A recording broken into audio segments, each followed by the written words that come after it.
Northridge Group's anniversary gala, the newly appointed CEO's first public appearance. I secretly took a photo of my female boss to send to a friend, showing off her stunning beauty.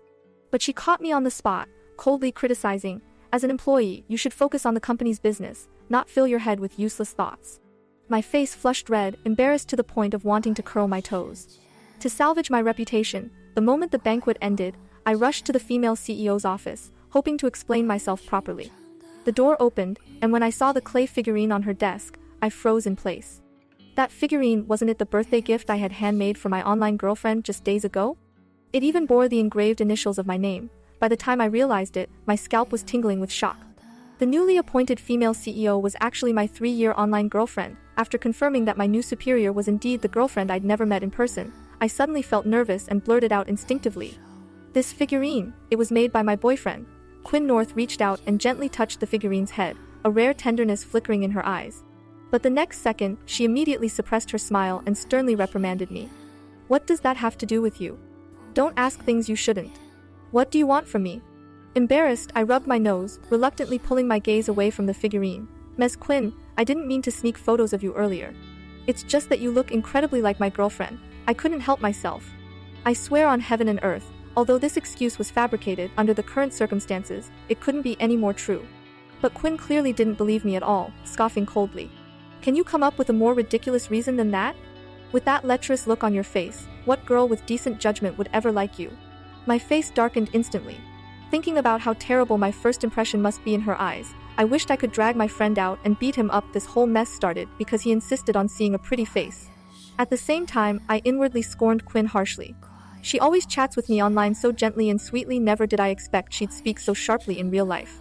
Moreover, how did a girl who claimed to be a fresh graduate Daji suddenly become a domineering female CEO? After leaving the office, I pulled out my phone and sent a cute spanking emoji to Quinn North's chat window.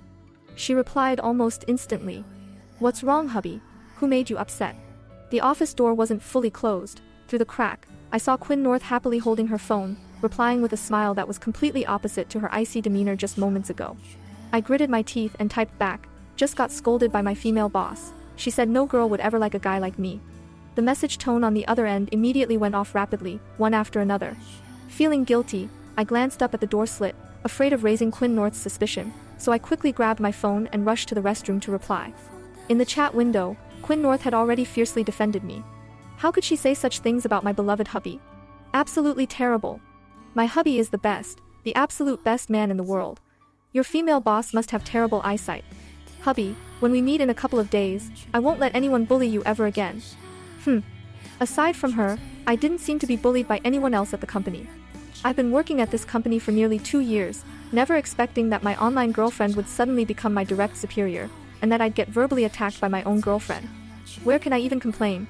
The more I thought about it, the angrier I became.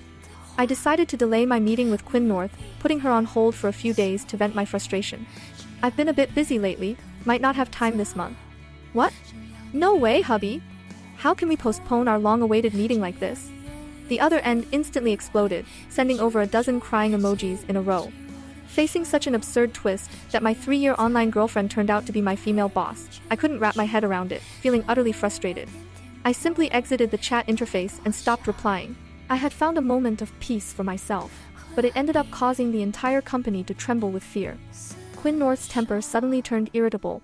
No matter which department went to report their work, they would come out having been harshly scolded. First it was the business department, then the finance department, each taking their turn to be reprimanded. Soon, that fire, fanned by the wind, reached our department.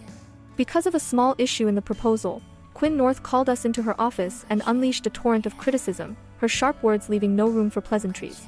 My colleagues who had come along with me were so scared they kept their heads down, not daring to speak. Her stern, almost unforgiving demeanor was a stark contrast to her usual online persona. Little girl, playing the part so convincingly, I couldn't help but mutter under my breath, almost letting my true thoughts slip out. "Song Cheng, you seem quite unconvinced by me, don't you?" I had to admire the woman's sharp eyes. She had caught even my slightest movement. Quinn North frowned, staring at me with an authoritative presence that made it hard for me to breathe for a moment. I quickly shook my head and defended myself. "How could that be, General Manager Quinn? I'm endlessly grateful for your patient guidance and will always keep it in mind." She snorted coldly and raised an eyebrow. Good, very good. Your eloquence is sharp. Your proposal skills must be impressive too. Then this proposal will be left to you alone to redo. Hand it in to me by the end of the workday tomorrow. Under the sympathetic gazes of my colleagues, my brain froze on the spot, and a string of curses raced through my mind. It was almost time to clock out, and here she was, asking me to redo the proposal alone, with a deadline of tomorrow evening. Wasn't this blatantly forcing me to work overnight? Oh, Quinn North, you're openly making things difficult for me? Well, don't blame me for being ruthless behind your back. By the time I stomped back to my workstation, fuming, I had already received a message from Quinn North.